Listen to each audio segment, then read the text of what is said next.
कैसे भजन करे? तो मैं कहता हूं माता प्रार्थना कर, वो कहती करती हूं पर सुनता नहीं भगवान। मैंने कहा ऐसा हो नहीं सकता कि प्रार्थना भगवान न सुने।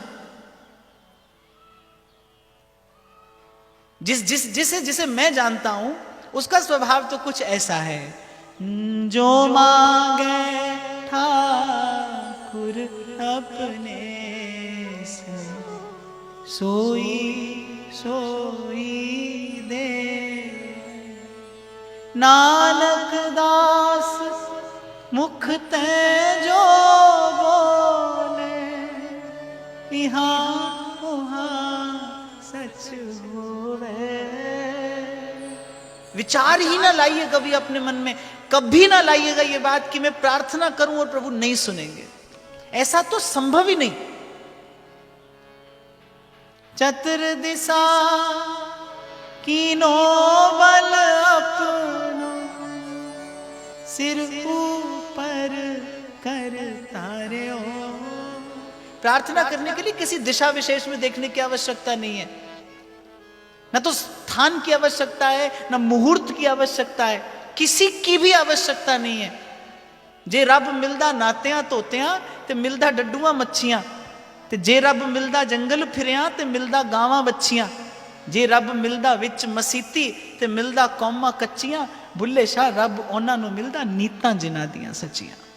किसी भी स्थिति में प्रार्थना, यदि प्रार्थना है, प्रार्थना में यदि परमार्थ है तो अनसुनी हो ही नहीं सकती।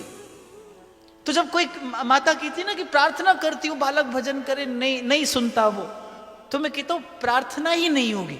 उसके सुनने ना सुनने का तो प्रश्न ही नहीं है, प्रार्थना नहीं होगी।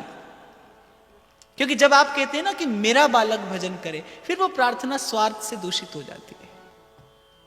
क्यों नहीं आप ये कह सकते, आप माता हो, आप क्यों नहीं कह सकते कि सब बालक भजन करें, सब बालक भजन करें? क्यों आप ही को सुख मिले। आपकी प्रार्थना कैसी है बताओ, कैसे स्वीकार हो जाए? आप मान लो ये कह रहे हो मेरे घर बरसात हो जाए, ऐसा कभी हो सकता है? आप प्रार्थना ही ऐसी करते हो, जीवन भर आपकी प्रार्थनाएं ऐसी रहती हैं। मैं और मेरे के आसपास प्रार्थना रहती है, मेरा घर, मेरा परिवार, मेरा संसार, मेरा व्यवहार। आप जीवन भर ऐसी प्रार्थना करते हो मेरे घर वर्षा हो जाए, ऐसा ना कभी हुआ और न कभी होगा, इतना ही पर्याप्त है, वर्षा हो जाए। अरे वर्षा हुई, आपके घर हो ही जाएगी। संतों ने युक्ति सिखाई है, सर्वे भवन्तु सुखिनः, अरे सब सुखी हूं, आप हो ही जाएंगे।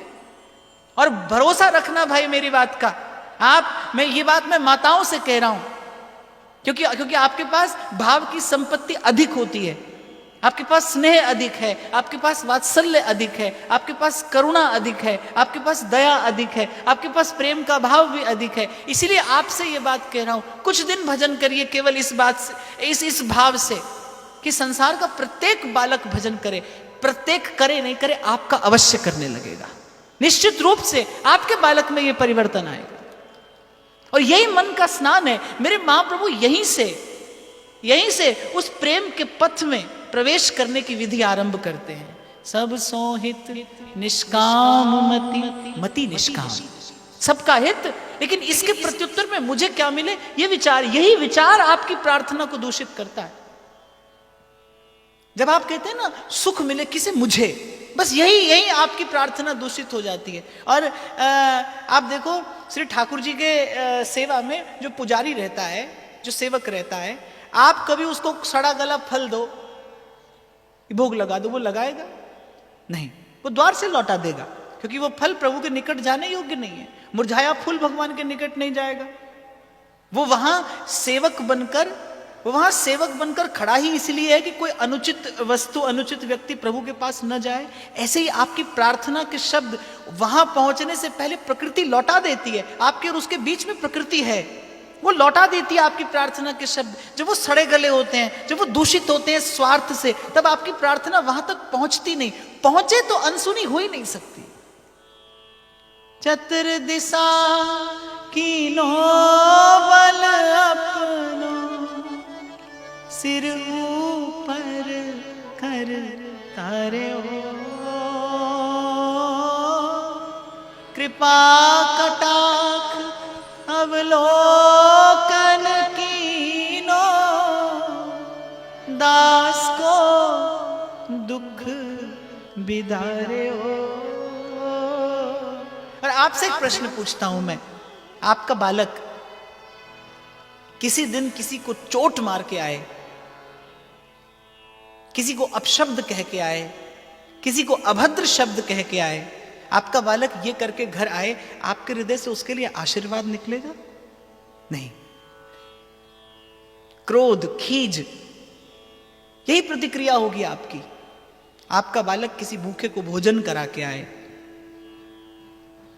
आपका बालक किसी की सहायता करके आए, आपका बालक किसी के सुख का साधन बन के आए, आपके रोम रोम से बालक के लिए आशीर्वाद निकलेगा।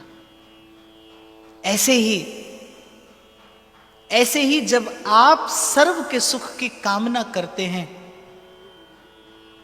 जब आप सर्व के सुख का विचार करते हैं, जब आप सब सो हित इस भावना से अपना श्रृंगार करते हैं, उसकी कृपा भरी दृष्टि आप पर पड़ती है, उसकी प्रेम भरी दृष्टि आप पर पड़ती है। बस यहीं से ये परिवर्तन आना आरंभ हो जाता है। इसलिए मैंने कहा हो सकता है आपको शरीर के धरातल पर कोई बहुत बड़ा परिवर्तन दिखाई ना पड़े, लेकिन आपके भीतर बहुत कुछ परिवर्तित हो जाएगा इससे। बात बड़ी छोटी सी है ये,